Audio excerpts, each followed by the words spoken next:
तो अब हम देखेंगे रिव्यू टैब के अंदर क्या फंक्शनैलिटीज़ होती हैं।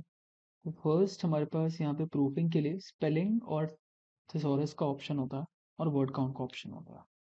तो बहुत बार ऐसा होता है कि आपके जो टेक्स्ट है उसके अंदर कोई एरर हो सकता है। एरर मतलब उसकी ग्रामर इनकरेक्ट हो सकती है, या फिर उसमें कोई बीच में वर्ड मिसिंग हो सकता है, या पंचुएशन में कोई दिक्कत है, या फिर आपकी कोई स्पेलिंग मिस्टेक है।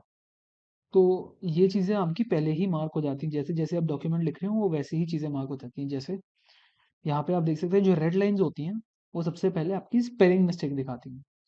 तो अब मेरे को देखना है ये रेड लाइन क्या सिग्निफाई करती है, या फिर क्या मतलब है इस रेड लाइन का। तो एक तो ऐसा हो सकता है कि आपको देखते ही यहाँ पे दिख जाए कि ये स्पेलिंग मिस्टेक है। कभी कभार हो सकता है कि आप डायरेक्टली यहाँ पे से स्पेलिंग और ग्रामर पे क्लिक करें और वो आपकी उसी हाईलाइटेड उस पर चला जाता है। जो भी वर्ड्स आपके इनकरेक्ट है वो सीधे वहीं जाता है। अब आपके पास कुछ ऑप्शंस होते हैं कि या तो आप इन तीनों वर्ड्स जो भी ये सजेशन दे रहा है कि क्या आपका वर्ड ये तो नहीं है, तो अभी इस केस में जो मेरा वर्ड है वो यहाँ पे सजेस्ट हो रखा है। तो मैं इस पर क्लिक करूँगा तो वो चेंज हो जाएगा। तो मैं इस पर क्लिक करा और उसने उसमें कन्वर्ट करा जो मेरा वर्ड है, और मैं आगे बढ़ सकता हूँ। नेक्स्ट मैं इस पर क्लिक करता हूँ तो मैं देखता हूँ यहाँ पे कलर्स का ऑप्शन कि मेरा कलर्स वो दिखा रहा है कि स्पेलिंग मिस्टेक है। बहुत बार ऐसा होता है कि आपके कुछ वर्ड्स होते हैं जिसमें माइक्रोसॉफ्ट वर्ड आपको बता रहा है कि ये स्पेलिंग मिस्टेक है, पर आपको पता है कि ये स्पेलिंग मिस्टेक नहीं है और आपको इसी वर्ड को लिखना है ऐसे ही। तो आप क्या कर सकते हो, या तो उसको ऐड टू डिक्शनरी कर सकते हो कि ये वर्ड और भी आगे यूज़ होगा, तो आप इसको अपनी डिक्शनरी में ही ऐड कर दीजिए कि अब ये वर्ड एक माना हुआ वर्ड माना जाएगा वर्ड माइक्रोसॉफ्ट वर्ड के अंदर। या फिर आपके पास एक ऑप्शन है कि इसको यहाँ पे इग्नोर कर दो। मैं बोलता इग्नोर वंस। अब हो सकता है मैंने कलर्स और भी जगहों पे लिख रखा हो और मेरे को पूरे के पूरे डॉक्यूमेंट में सिर्फ कलर्स को इग्नोर करवाना है, तो मैं इग्नोर ऑल पे क्लिक कर देता हूँ। तो मेरे पास अब इग्नोर ऑल होके यहाँ पे मैंने चेंजेस कर दिए हैं। तो रेड कलर जो होता है वो आपकी स्पेलिंग मिस्टेक्स के लिए होता है। अब यहाँ देख सकते हैं कि मेरे पास एक ब्लू लाइन आई है, डबल ब्लू लाइन आई है। डबल ब्लू लाइन का मतलब है कि मेरे पास एक पंचुएशन मिस्टेक है। तो मैं यहाँ पे जाता हूँ, अगेन स्पेलिंग और ग्रामर पे जाता हूँ। तो ये मेरे को ग्रामर बता रखी है, ग्रामर अलग है। It's better to have no space before this punctuation, क्योंकि कॉमा जब एक वर्ड होता है उसके बाद जब कॉमा आता है उसके बीच में कोई स्पेस नहीं होता। तो मैं यहाँ पे इसको चेंज कर देता हूँ और ऐसे ही मैं बाकी जगह भी चेंजेस कर सकता हूँ। तो ये आपकी पंचुएशन एंड ग्रामर हो गई। नेक्स्ट आपके पास थेसॉरस का ऑप्शन होता है। तो थेसॉरस क्या होती है? थेसॉरस जैसे डिक्शनरी होती है, आपको वर्ड के मीनिंग बताता है वो कि किस वर्ड का क्या मीनिंग है। थेसॉरस आपको किस उस वर्ड की सिनोनिम्स बताता है, या फिर उस वर्ड के जो आसपास के सेम सिमिलर वर्ड्स हैं वो बता देता है। कि पावरफुल का अगर मेरे को एक अच्छा वर्ड चाहिए, मेरे को अपने हिसाब से वर्ड नहीं मिल रहा, बट मुझे पता है कि पावरफुल जैसा कोई और वर्ड है जो मुझे यहाँ पे यूज़ करना है, तो मैं थेसॉरस पे क्लिक करूंगा और मेरे पास पावरफुल के सिनोनिम्स आ गए और मेरे को उसके ऑपोजिट वर्ड्स भी आ गए हैं, उसके सेम वर्ड भी आ गए हैं। तो यहाँ से जो अगर मेरे को कोई मैं कुछ लिख रहा हूँ और मेरे को वो वर्ड नहीं मिल रहा जो मुझे लिखना है, तो मैं वो थिसॉरस से यहाँ से देख के लिख सकता हूँ। ठीक है। फिर आपके पास रीड अलाउड का ऑप्शन है।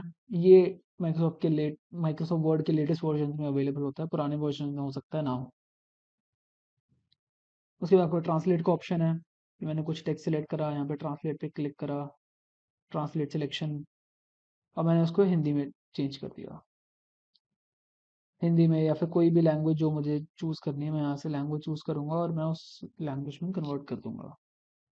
तो ये लैंग्वेज ऑप्शंस हैं आपके। इसके बाद आते हैं आपके पास ये सारे ऑप्शंस। अपनी शीट पे माइक्रोसॉफ्ट वर्ड डॉक्यूमेंट पे कमेंट्स करना, मार्कअप डालना, चेंजेस ट्रैक करना, फिर उनको कंपेयर करना, प्रोटेक्ट करना।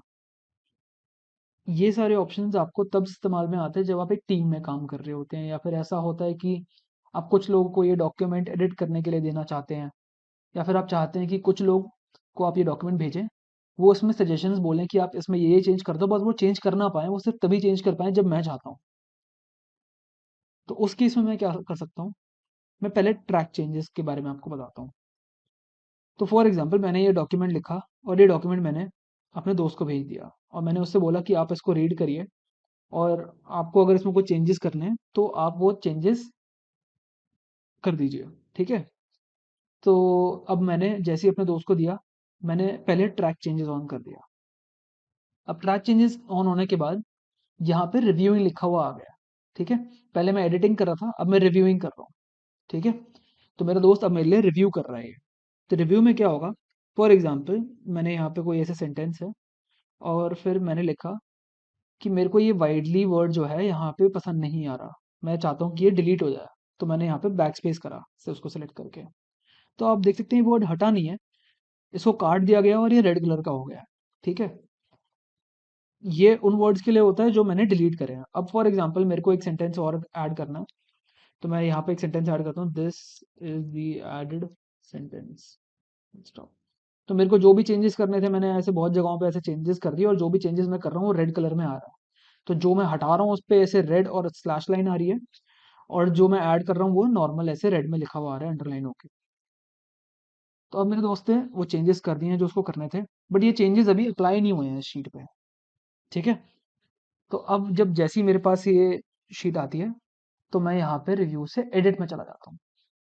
तो अब मैं एडिट कर रहा हूँ ये, अब जो भी मैं चेंज करूंगा वो डॉक्यूमेंट में हो जाएगा।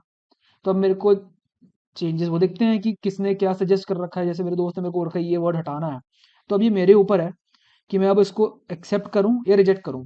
कि मैं, अगर मेरे को ऐसा करना है कि मुझे ये चेंज ना नहीं चाहिए, मेरे दोस्त ने मेरे को बोला है कि ये हटा दो, बट मैं नहीं हटाना चाहता ये, तो मैं यहाँ पे रिजेक्ट कर दूंगा ये, तो ये वर्ड नहीं हटा। ठीक है, अब जैसे ये, अब उसने सेंटेंस ऐड कराया, लेकिन मैं चाहता हूँ कि अब ये सेंटेंस ऐड हो, मैं एक्सेप्ट करता हूँ कि ये ऐड हो, तो मैं यहाँ पे बस एक्सेप्ट पे क्लिक कर दूंगा, और अब ये मेरे चेंजेस हो चुके हैं। तो मैं या तो वो चीज़ें एक्सेप्ट कर सकता हूँ जो यहाँ पे रेड कलर में है, या फिर मैं उनको रिजेक्ट कर सकता हूँ, अपने ऊपर है वो। ठीक है, तो ये आपके ट्रैक चेंजेस वाला ऑप्शन होता है। अब ये ट्रैक चेंजेस का ऑप्शन काम कैसे आएगा एग्जैक्टली आपके, तो यहाँ पे तो मैं डायरेक्टली कभी भी रिव्यू में जा सकता हूँ, एडिटिंग में जा सकता हूँ, जैसे रिव्यू में जाऊँगा ट्रैक चेंजेस हो जाएंगे। पर जब आप रियल वर्ल्ड में इसको यूज़ करते हो, तो आप क्या करते हो, आप अपनी शीट को प्रोटेक्ट कर देते हो, रिस्ट्रिक्ट एडिटिंग पे जाते हो आप बोलते हो कि एडिटिंग सिर्फ मैं कर सकता हूँ, या फिर वो कर सकता है जिसके पास पासवर्ड होगा। अदरवाइज किसी को भी मैं अगर ये डॉक्यूमेंट भेजूंगा तो वो सिर्फ रिव्यू कर पाया। मैंने यहाँ पे ऐसे एडिट कर रखा है कि अब जो भी ऑप्शन मैं यहाँ पे करूंगा, तो अगर मैं इसको नो चेंजेस कर दूं, रीड ओनली कर दूं, तो रीड ओनली का मतलब होगा कि जिसको भी मैं डॉक्यूमेंट भेजूंगा और अगर उसके पास पासवर्ड नहीं हुआ तो सिर्फ वो उसको रीड कर पाएगा और कुछ भी नहीं कर पाएगा, कमेंट्स भी नहीं कर पाएगा, चेंजेस ऐसे रिव्यू भी नहीं कर पाएगा, कुछ भी नहीं कर पाएगा, सिर्फ वो रीड कर सकता है और देख सकता है इस डॉक्यूमेंट को। नेक्स्ट आपके पास ऑप्शन होता है ट्रैक चेंजेस।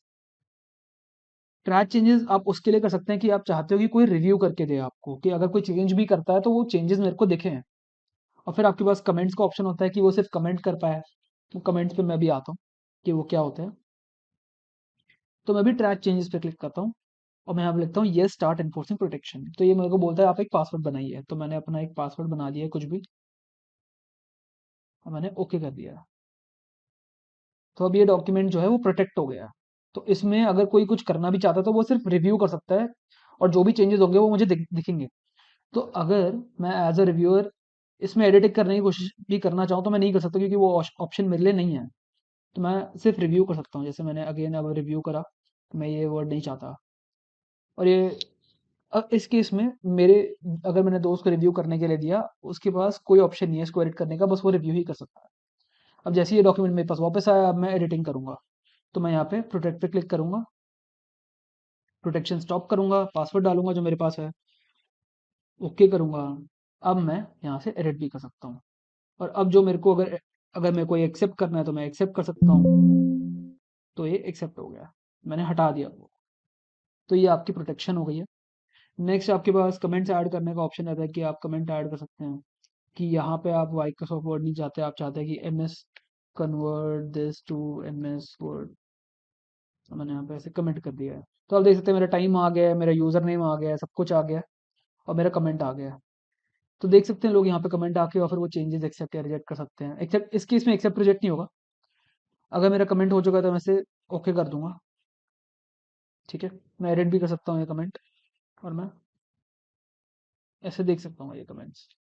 ठीक है, तो मैं ऐसे, जब अगर मेरे को एक कमेंट हटाना है तो मैं यहाँ से डिलीट भी कर सकता हूँ कमेंट। तो ये हो गए आपके कमेंट्स और आपके ट्रैक चेंजेस। तो ट्रैक चेंजेस एक काफ़ी इंपॉर्टेंट टूल रहता है जब आप एक टीम में काम कर रहे होते हैं, और आप चाहते हैं कि सिर्फ जो एडिटिंग का कंट्रोल है डॉक्यूमेंट का वो सिर्फ मेरे पास रहे, तो आप ये चीज़ कर सकते हैं, आप उसको प्रोटेक्ट कर सकते हैं।